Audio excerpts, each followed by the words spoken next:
Great to see all of you. I'm Judy Fortin. I'm Chief of Communications for UCLA Health, and I want to officially welcome you to the 7th Annual LA Best Conference. We have a terrific program today, starting with some amazing guest speakers. We've got panelists right here in this main ballroom. I want to remind all of you, we have a terrific LA Best app. That's your digital conference tool. If you haven't downloaded it yet, please go ahead and do so. It'll help you to follow the program today, decide where you need to be, even find where you need to be for lunch today. So before we continue, UCLA acknowledges our presence on the traditional, ancestral, and unceded territory of the Gabrielino Tongva peoples. Now, let's officially get the program started. It is my honor and my pleasure to introduce Dr. Stephen Dubinet, who has served as the Dean of the David Geffen School of Medicine at UCLA for the past 2 years officially, and prior to that, he was interim. Dean Dubinet joined the UCLA faculty in 1988, and he has built a stellar reputation for his work in translational lung cancer research.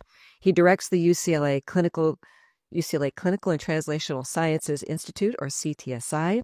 He's a distinguished professor in the departments of medicine, pathology and laboratory medicine, and medical and molecular pharmacology. Dean Dubinet, I am so happy to welcome you to the stage today.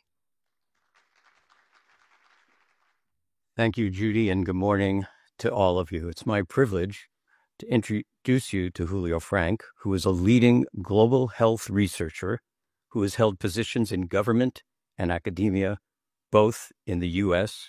and in Mexico. He became UCLA's 7th chancellor on January 1st of this year. He holds an appointment also as distinguished professor in the Department of Health Policy and Management in our UCLA Fielding School of Public Health. Before joining UCLA, Chancellor Frank served as the president of the University of Miami and as the dean of the Harvard T-Chan School of Public Health. Prior to that, as Federal Secretary of Health of Mexico, he implemented a groundbreaking program that expanded access to health care to over 55 million uninsured individuals. Chancellor Frank was the founding Director General of Mexico's National Institute of Public Health and has held senior roles at the World Health Organization and the Bill and Melinda Gates Foundation. Chancellor Frank earned his medical degree from National University of Mexico, as well as a Master of Public Health and a joint PhD in Medical Care Organization and in Sociology from the University of Michigan. His career as a global public health researcher includes 200 articles in academic journals, as well as many books and book chapters, which have been cited 37,000 times. In addition, and importantly, he has written 5 novels for children explaining the functions of the human body. Please welcome Chancellor Frank. Thank you very much, Steve, and good morning to everyone. This is my first LA Best conference, and I'm really, really delighted to be here this morning with all of you. LA Best, of course, has evolved into the premier event in our Los Angeles ecosystem of innovation, and we're really very pleased and honored to host it here at UCLA. So many brilliant minds are transforming medicine and health technology across the LA region, and many of you are here in the room, and I welcome each and every one of you. I want to start by thanking Ari Beldigren for inviting me to be here today and for being the force that has inspired this conference over the years. And of course, I want to thank the UCLA Technology Development Group, which is led by Amir Neighbor, and to all of you for your belief in the power of science and technology to improve and save lives. We're meeting at a critical moment when the research enterprise in the United States, the most advanced research enterprise in human history, is facing its greatest challenge in 8 decades since it was established. Yet this is a moment of unprecedented promise. And how we navigate this unique moment will determine whether we succumb to the challenge or we fulfill the promise. So this is really a very important and timely gathering of all of you. Now, in this very complex and rapidly evolving environment, I am fundamentally optimistic about our capacity to improve the world through innovation, because my professional and academic journey has been structured, all the things you heard that I've done, but they are all structured around one unifying conviction. And that is the conviction that knowledge is the most powerful force for enlightened social transformation. And this idea articulates a collective vision of academia and its interaction with society. So let me start very briefly. I'm going to show one slide by sharing my view of what comprehensive research universities are all about or should be all about. So as I said, knowledge is our single product, but it is a very powerful product, the most powerful force for enlightened social transformation. And we are engaged in what I would call a circle of knowledge. It starts with the creation of new knowledge. This is what we do with research, with scholarship, and also with artistic creation, because art is a form of knowing and providing meaning to the reality we live in. We then move into the recreation of knowledge. And that's what we do with education. Education is not just about transmitting knowledge, it's about recreating it in the minds of the next generation. Many people in academia traditionally have thought that that's it, that is the mission of a university. Create and recreate knowledge. I belong to a school of thought, which I think is now a majority, that thinks that essential as those two phases are, they are not our only duty to society. We as universities have the duty, the responsibility to take the next step, which is to translate knowledge. And there are two types of translation. One into technologies, which is what we're going to be talking about here, and the other is into evidence that then can be used to guide decision making. Evidence is knowledge that's usable for decision making at every level. At the household level, a mother deciding to vaccinate her children, very important decision. At the professional level, medical practice, nursing practice, driven by scientifically derived knowledge, evidence, and hopefully public policy. So those are the two forms of translation, technology and evidence. When we translate knowledge, we can then utilize the knowledge. And we use it, especially in the context we're talking, through the delivery of healthcare. When we utilize knowledge, we transform reality. We transform the realities of individual patients and of whole communities and societies. And then we restart the circle all over again. This is the way to combine two fundamental values of academia, which are excellence and relevance. They're often presented as antagonistic values. They're actually mutually reinforcing. We pursue excellence, meaning the adherence to the highest standards in the pursuit of truth through discovery and through education. And we immediately take that knowledge and make it relevant to the society where we live. Good universities, like UCLA, are present in the entire circle. And actually, we're talking about innovation. Every phase of the circle is susceptible to innovation. We have to innovate the way we do research. We have to innovate the way we educate and reach more people with higher quality educational services. We have to innovate the translation. We have to innovate the way we innovate, the way we do in technological innovation and the way in which we generate evidence. And we have, of course, to innovate in the practice, in our case, of the health sciences. And here we do all of that, and good universities are all about that. So I want to start with this framework because I do believe, first of all, that we're in the process of writing a new social compact about how we undertake the first phase of the circle of knowledge, the research enterprise. And I'll say a little bit more about that. At the same time, we need to engage in deep innovation about education. And let me just spend a moment, because education is also the pipeline of new talent that then keeps that circle moving around. we're actually in the right space, in the right place to talk about education and innovation in bioscience. We have now more than 10,000 students are now enrolled in the life sciences at UCLA. Last year alone, we awarded more than 3,000 life science degrees, the most ever for UCLA, and these numbers keep growing, and we're going to keep them growing. Greater Los Angeles is truly a pipeline for future talent in biotech. The region produces more graduates in the life sciences than any other region in the country. And thanks not only to us, but also to our partner universities, most notably Caltech and University of Southern California. Researchers at UCLA have then a great tradition of turning innovation into benefits for society, including life-saving therapies for cancer.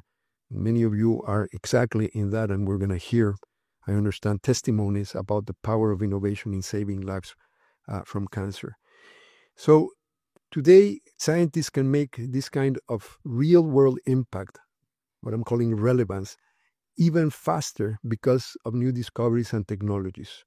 Advances in AI and machine learning, quantum computing, gene editing, and synthetic biology are changing our research landscape through what is truly a grand convergence of scientific and technological revolutions. Like, again, we have not seen before this grand convergence.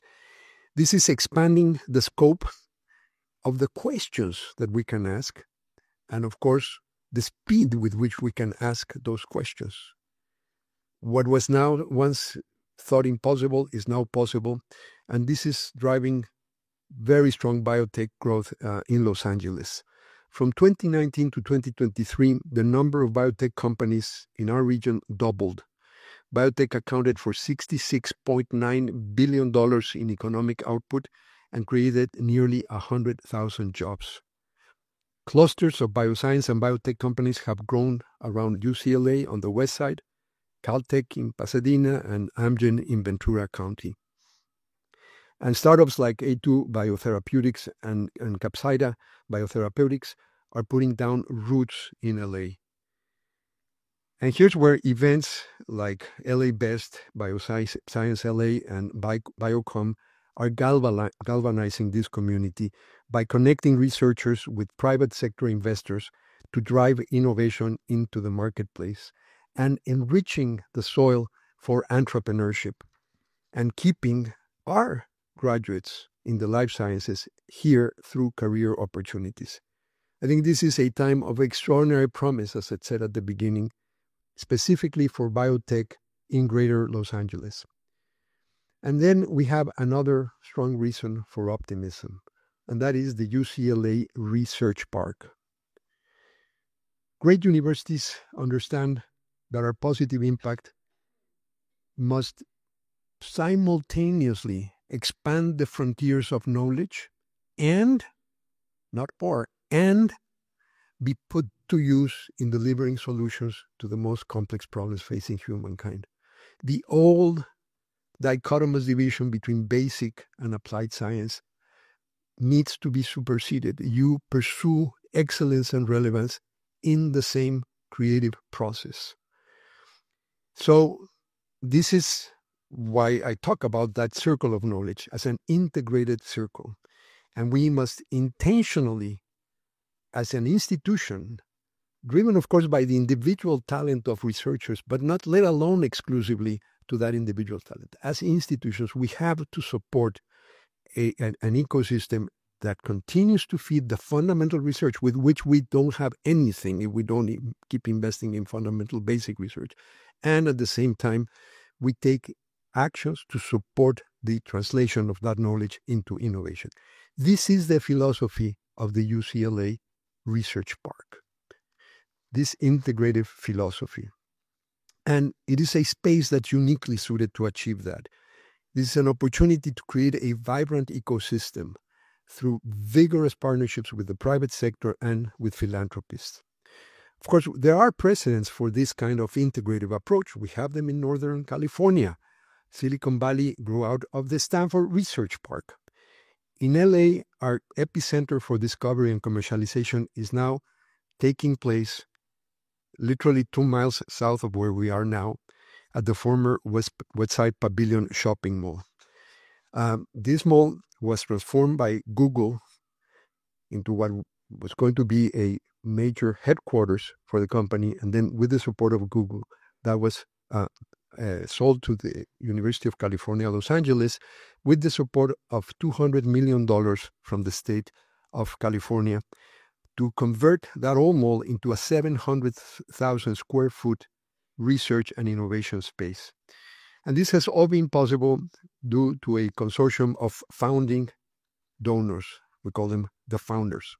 And those include, and let me really acknowledge each of them because they're extraordinary individuals, Mayor Luskin, and we are here at the Luskin Conference Center. The same Mayor Luskin that made this wonderful space possible is also part of the UCLA Research Park.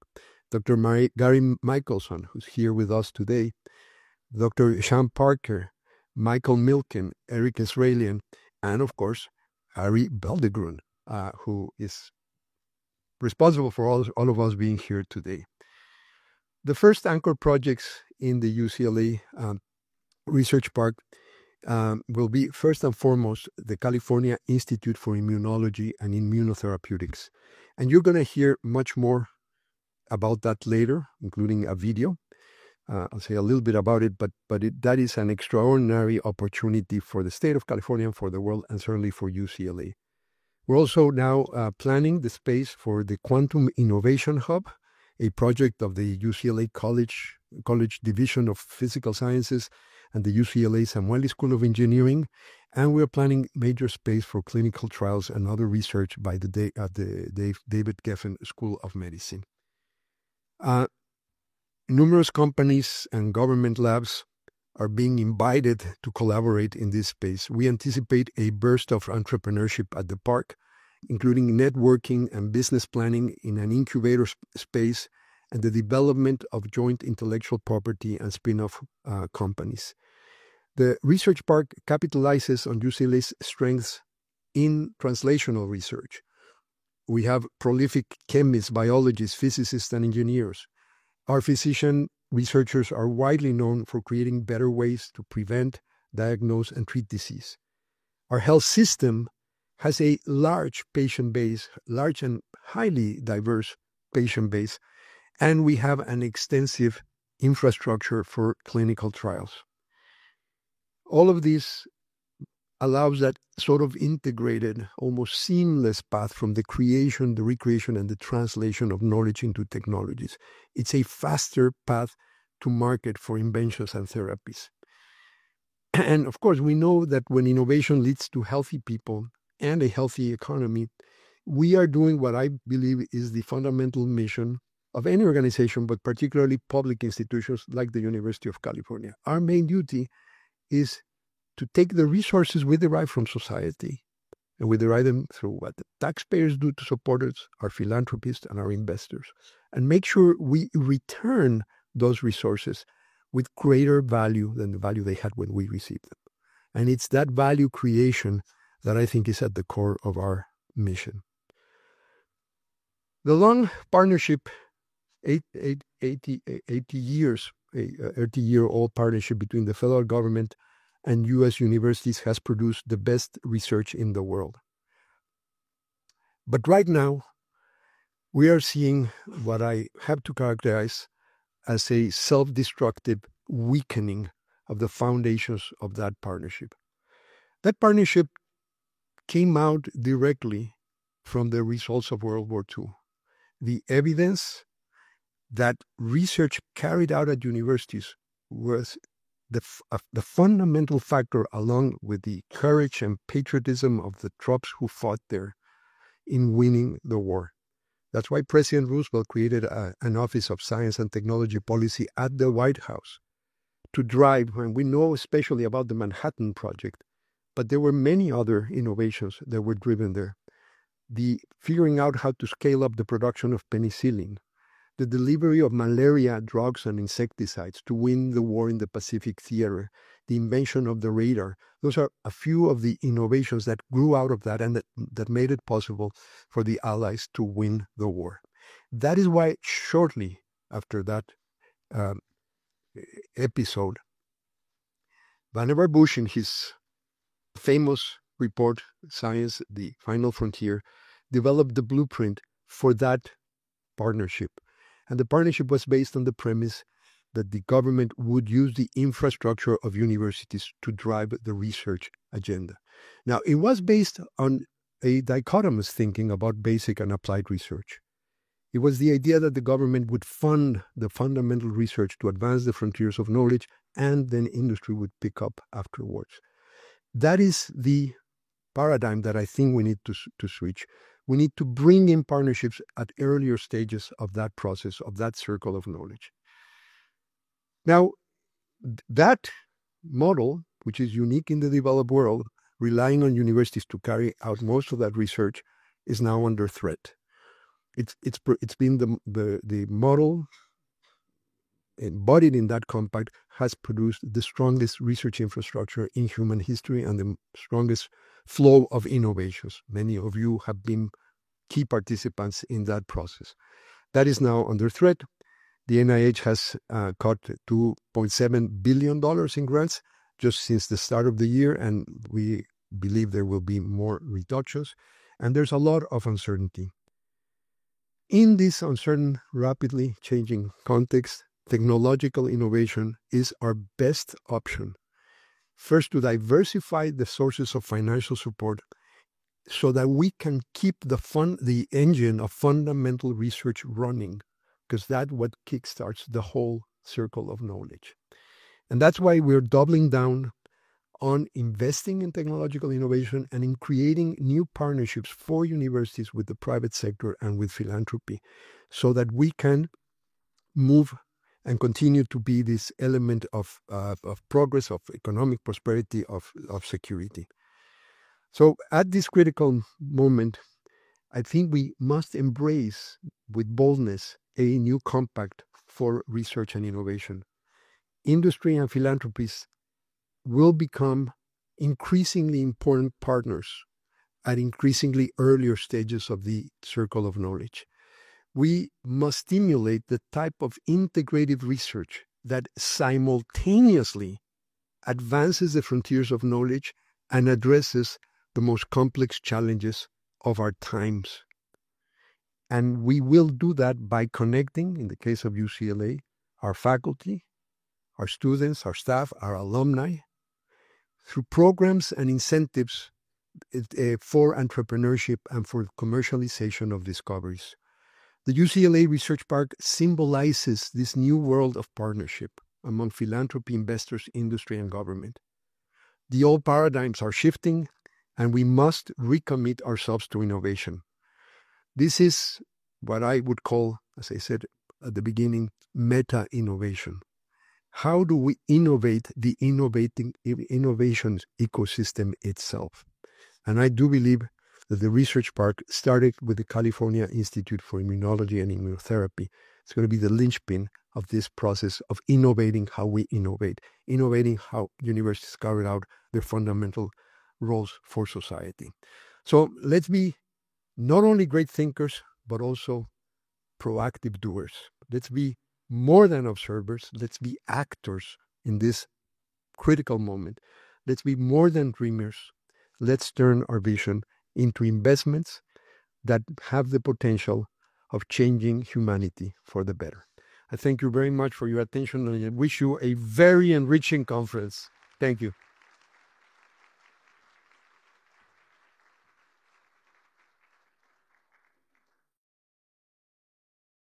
Thank you, Chancellor Frank, for your vision and optimism. We all need this in these times of day. So I want to officially welcome you to our LA Best community. This is a community of bold thinkers and innovators and activists. So we will all work with you to make your vision a reality. So with that, I would want to give you the official key for LA Best. As long as you're a chancellor, it will give you pre-access to the conference. Sis